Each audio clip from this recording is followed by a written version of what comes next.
Hello friends, welcome back to our YouTube channel GK with मी।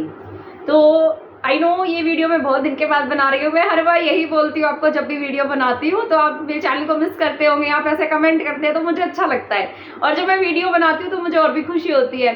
ठीक है, तो आपको वैसे ये वीडियोस जितनी भी रहती हैं वो सभी आपके लिए यूजफुल रहती है। मैं जितनी भी बातें बताती हूँ मैं कोशिश करती हूँ कि उसमें आपका कोई ना कोई फायदा ही हो। ठीक है, तो आज की वीडियो का हमारा टॉपिक रहने वाला है हरियाणा सीईटी। जो अपकमिंग हरियाणा सीईटी है उसकी तैयारी आप कैसे करेंगे, उसका क्या सिलेबस रहने वाला है। ठीक है, आप मतलब आपको कितने मार्क्स चाहिए इसमें पास होने के लिए, क्या नेक्स्ट आगे कौन सी वैकेंसीज आएंगी, क्या आपको हरियाणा सीईटी देना चाहिए या नहीं देना चाहिए, इन सब के ऊपर हमारी आज की ये वीडियो रहने वाली है। आई नो मेरे फोन के जो कैमरा है उसकी क्वालिटी थोड़ी सी लो रखी है, इसलिए मैंने ये फ्लैश लाइट ऑन करके यहाँ रखी है ताकि आपको ये जो वीडियो है वो थोड़ी क्लियर दिखाई दे। ठीक है, तो अभी हम स्टार्ट करेंगे वीडियो को, यानी कि मैं बताना स्टार्ट करूंगी कि आपको अपने हरियाणा सीईटी की तैयारी कैसे कर लेनी है। सबसे पहले तो आपको ये पता होना चाहिए जो हरियाणा सीईटी होने वाला है वो कौन से कैंडिडेट्स दे सकते हैं। ठीक है, और इसमें ये वीडियो मैं मोस्टली उन लोगों के लिए बना रही हूँ, इसमें दो तरीके के लोग हैं। एक तो वो जो बिल्कुल न्यू है, जिन्हें सीईटी के बारे में कुछ भी नहीं पता है, या जो पहली बार इस एग्जाम को देंगे। ठीक है, या इसमें वो भी कैंडिडेट रहेंगे जो पहले इस एग्जाम को दे चुके हैं, या जिनका पहले इसमें कहीं ना कहीं प्री पास हो गया था, 60 अबव मार्क्स थे फिर भी लिस्ट में नाम नहीं आया। ऐसे भी बहुत सारे कैंडिडेट होंगे। ठीक है, तो अपने आप को किसी से कम नहीं समझना है। ये नहीं समझना है कि हमारा पहले वाली लिस्ट में नाम नहीं आया था तो दूसरी में हम फॉर्म नहीं भरेंगे या तैयारी नहीं करेंगे। ठीक है, आपको ऐसा बिल्कुल नहीं सोचना है। आपको अपने आप को मोटिवेट रखना है सबसे पहली बात तो, और अपनी तैयारी को जारी रखना है। क्योंकि आपने देखा होगा कि आपके अगर मान लीजिए आप किसी न किसी वजह से रह गए हैं, या किसी न किसी कारण की वजह से आपका नाम मेंस के एग्जाम में नहीं आया था, या फिर आप अब ऐसा अपने आसपास के लोगों को देखते हैं जिनकी जॉब लग गई है, तो आपको उससे मोटिवेट होना है, अपने आप को डीमोटिवेट नहीं करना है। ये नहीं सोचना है कि मेरा तो इसमें हुआ नहीं है, या आगे मेरे से नहीं होगा, या मैं तो इसी लायक था। क्योंकि ना जब हम फेल होते हैं तो फेलियर के बाद हमारे माइंड में ऐसे थॉट्स आते हैं, बिल्कुल मतलब ऐसी थिंकिंग हमारी जो है वो बन जाती है कि शायद मैं इसी लायक हूँ, या मुझे कुछ नहीं आता है, या फिर मेरी तो किस्मत ही खराब है। मतलब ऐसे ऐसे थॉट्स हमारे माइंड में जरूर आते हैं। बट आपको नेगेटिव थॉट्स जो है उनको साइड लाइन करके जो भी पॉजिटिव, किसी भी चीज का जो पॉजिटिव वे होता है उसको देखना है। और अब यहाँ पर मैं आपको बताने वाली हूँ आपको हरियाणा सीईटी की तैयारी कैसे करनी है। ठीक है, सबसे पहले तो हरियाणा सीईटी के सिलेबस के बारे में बात कर लेते हैं। जैसा कि आपका पहले जो सीईटी हुआ था वो एनटीए ने लिया था, लेकिन अब जो आपका सीईटी होगा वो एनटीए ना लेकर आपका एचएसएससी ही कंडक्ट कराएगा।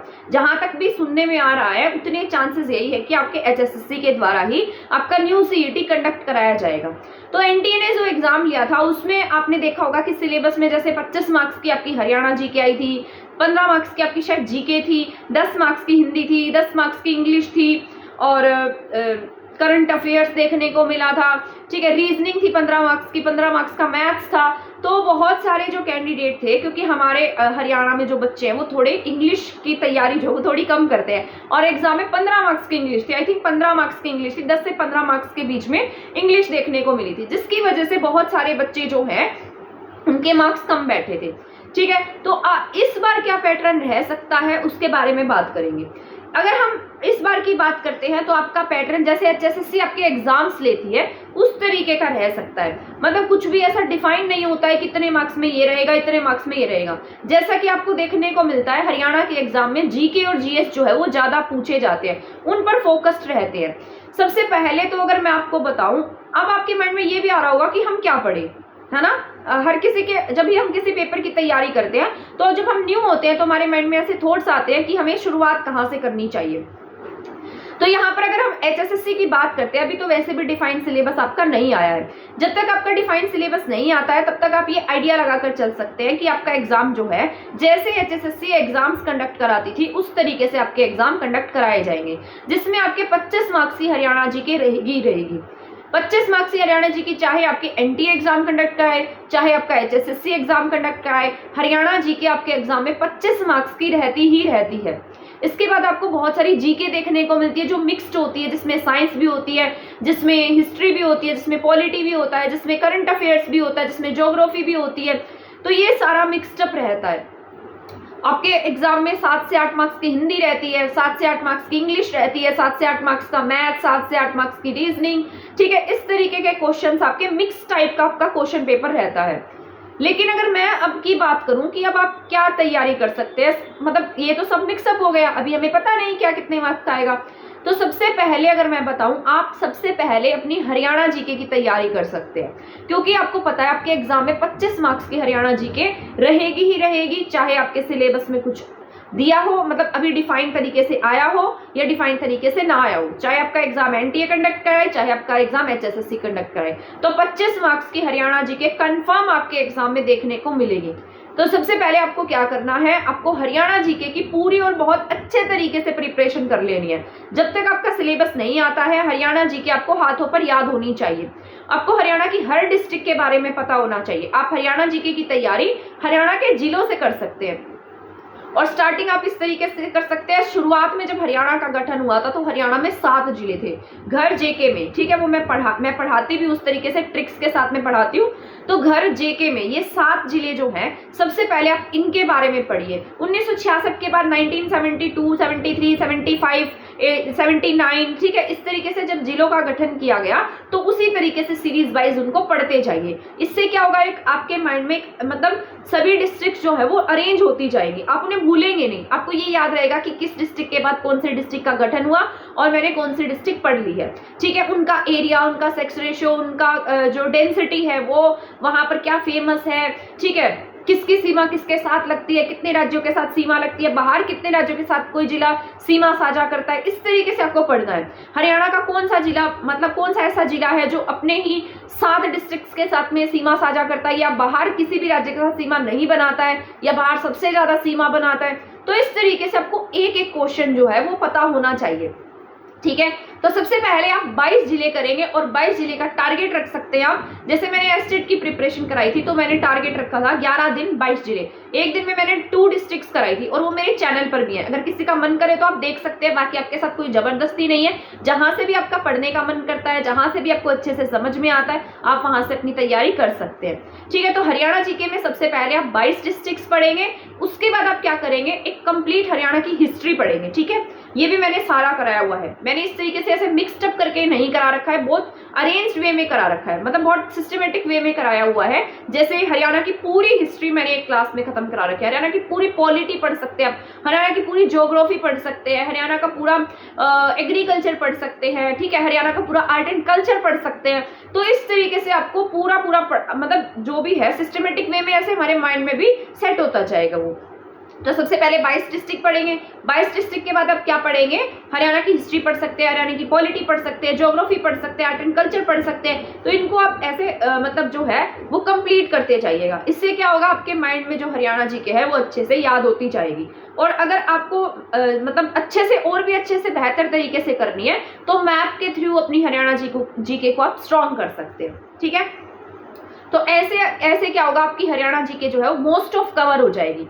फिर क्या करेंगे, आप हरियाणा करंट अफेयर पढ़ सकते हैं। ये तो जब आपका एग्जाम होगा उस टाइम पर ही आप हरियाणा करंट अफेयर पढ़ेंगे तो ही फायदे में रहेंगे, ठीक है, क्योंकि इतना ज्यादा आता भी नहीं, आपके एग्जाम में 2 या 4 मार्क्स का ही आता है, और वो आप एग्जाम के टाइम पर ही पढ़ सकते हैं। तो सबसे पहले आपको 25 मार्क्स में हरियाणा जीके तैयार कर लेनी है।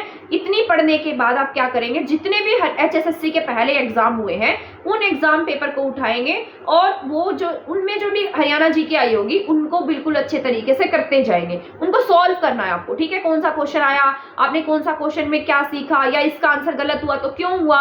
ये नहीं है कि आपने मॉक टेस्ट दिया, उसमें आपका क्वेश्चन गलत हो गया, आंसर देखा कि ये क्वेश्चन था और छोड़ दिया। ऐसे नहीं करना है, आपको देखना है कि उसकी पूरी एक्सप्लेनेशन क्या थी, आपकी गलती कहां पर हुई। क्योंकि कई बार ऐसा होता है कि जब हम मॉक टेस्ट देते हैं तो same as it is question जो है वो हमारे एग्जाम पेपर में भी देखने को मिल जाते हैं। तो आप ऐसा कर सकते हैं। ये तो हो जाती है आपकी हरियाणा जीके की कंप्लीट तैयारी, ठीक है। सबसे पहले आप हरियाणा जीके ही पढ़ेंगे। इसके बाद आप क्या कर सकते हैं, इसके बाद आप जैसे मैथ्स कर सकते हैं या रीजनिंग कर सकते हैं। रीजनिंग बहुत इजी आती है, एचएसएससी के एग्जाम में रीजनिंग बहुत ज्यादा टफ नहीं आती है। पहले वाले प्रीवियस ईयर्स के पेपर उठाकर देखेंगे तो भी इजीली उन्हें कर लेंगे। क्योंकि अगर मान लो आप स्टार्टिंग में तैयारी कर रहे हैं तो सबसे पहले आप जो वो सीरीज होती है, अल्फाबेटिक सीरीज होती है, न्यूमेरिक सीरीज होती है, उनको सोल्व कर सकते हैं। ब्लड रिलेशन के टॉपिक्स कर सकते हैं, और HSSC का फेवरेट टॉपिक है डायरेक्शन का टॉपिक, हमेशा उसमें से क्वेश्चन देता है। डायरेक्शन का टॉपिक कर सकते हैं। क्लॉक का टॉपिक HSSC का फेवरेट है, तो आप क्लॉक का टॉपिक कर सकते हैं। ठीक है, रीजनिंग में ऐसे बहुत सारे क्वेश्चंस देखने को मिलेंगे, जैसे सीरीज के बहुत सारे क्वेश्चन देखने को मिल जाते हैं, अल्फाबेटिक बहुत सारे देखने को मिलते हैं, कई बार मिरर वाले क्वेश्चंस भी आ जाते हैं। जैसे एसएससी का पैटर्न होता है ना रीजनिंग का, उसी वे में आपसे रीजनिंग जो है वो हरियाणा के एग्जाम में पूछी जाती है। तो कुछ टॉपिक्स हैं जो HSSC के हमेशा फेवरेट रहे हैं, उन टॉपिक्स को आपको बहुत अच्छे से कवर कर लेना है।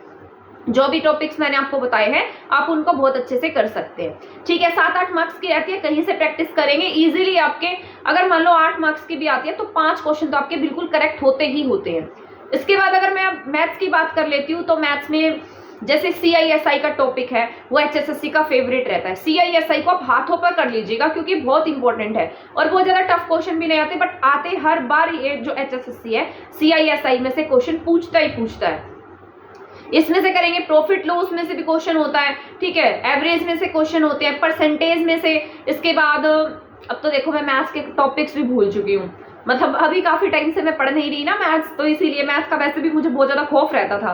मतलब मैंने ग्रेजुएशन जो है मैथ्स से किया, बट फिर भी मुझे पता नहीं क्यों मैथ्स से हमेशा डर लगता है। मतलब मेरे अंदर ना मैथ्स को लेके हमेशा ही ये डर रहता था, और मैं मैथ्स को करती थी पेपर के लिए, बट मैं इतना कर लेती थी, मतलब ना मेरा माइंड ऐसा था, जब मैं मैथ करती थी ना तो मुझे ना मतलब जो भी क्वेश्चन होते थे ना उनके आंसर भी रट लेती थी मैं। मतलब जब मैं क्वेश्चन करती थी ना मुझे उसका आंसर पहले ही पता होता था कि इसका ये आंसर है। मतलब अगर मैंने एक बार क्वेश्चन किया तो मुझे उसका आंसर याद हो जाता था कि इसका ये आंसर है। तो मेरा माइंड जो है ना वो थोड़ा मैथ्स मेरा टफिकेशन टाइप हो गया था। तो मैथ्स मेरा बहुत ज्यादा अच्छा नहीं है, बट फिर भी मैं आपको कुछ टॉपिक्स बता रही हूँ, आप उनको कर सकते हैं। ठीक है, इनमें से क्वेश्चन आते ही आते हैं, जैसे ज्योमेट्री के क्वेश्चन है वो आप कर लीजिएगा, जैसे पैरेललोग्राम है, सर्कल में से क्वेश्चन आता है, सर्कल है, स्क्वायर है, ठीक है, इनमें से क्वेश्चन देखने को मिलते हैं, इनको आप कर सकते हैं। तो 5, 7, 8 नंबर में इतना ही बहुत है। तो ये मैथ हो गया, इसके बाद रीजनिंग हो गई, आपकी हरियाणा जीके हो गई।